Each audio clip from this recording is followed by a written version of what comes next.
$50,000 expense at the end to bring them to the US in April 1983. And the shows did very poorly, by the way. This was the Paramount Theatre on Staten Island, where they just had Billy Idol for 3 nights.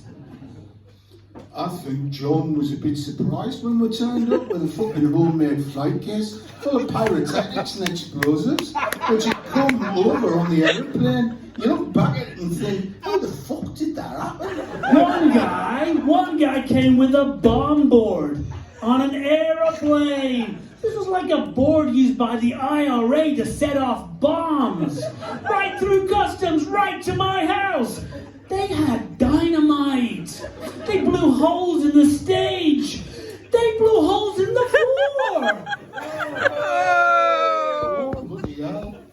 The first show, that first explosion took fucking everything out. Abbadon had made 20 to 30 metal canisters all wired up, ready to gang along at the front of the stage with fucking bomb power. Hang on a sec. Right at the last minute, the pyro guy ran around and put a second dose in because he didn't think they had been filled. So the homemade pyros, fucking boxes filled with sand, and a homemade pyrotechnics board with a fucking key in it. First explosion goes off. It took all of Cronos' bass out on the back line. It blew a bloody hole in the stage. There was sand and bits of wood everywhere. When the first bombs went off, they were smoke bombs. And the whole front row of the audience went blackface. Lost their place now. It was unbelievable to see that. I had my hands over my head going, what a fucking disaster! Abbadon. The hole in the stage was the first thing we saw when we realised things had gone drastically wrong. A whole bomb box with 3 steel pots in had gone down with the thrust and bust a hole in the stage. But it had also gone through a water pipe. So there's water pissing up out of the stage, going everywhere. There was smoke everywhere. It was fucking mayhem. It's so much mayhem I forgot to distribute the sparklers to the front row.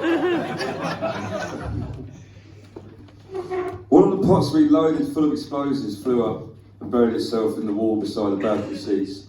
Luckily there weren't many people in the balcony. They were all downstairs going mental. It was buried in the wall. It flew off the stage into the balcony. If there had been someone sitting there, or had the pot been a bit to the left, it could kill somebody.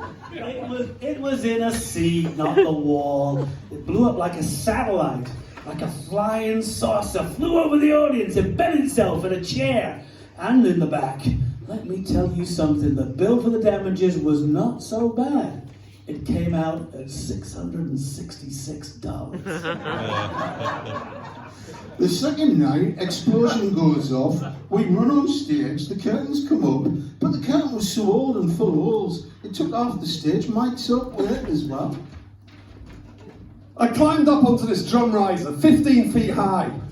I climbed up on the big bass drum, my arms in the air, waiting for the big reveal, and these curtains lifted, and the tassels on the bottom caught the back of the mic stands and lifted them both into the air.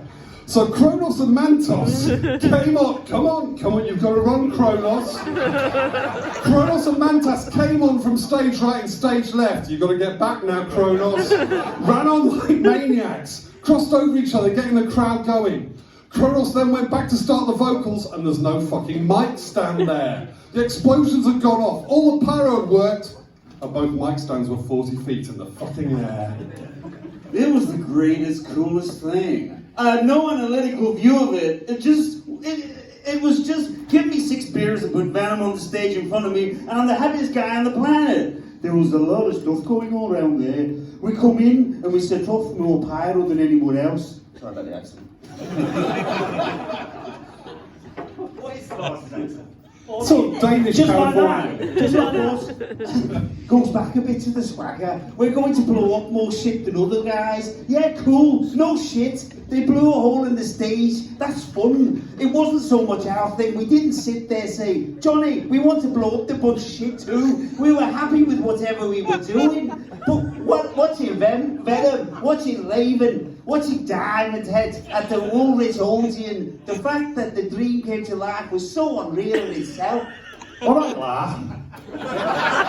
Ladies and gentlemen, the new album players.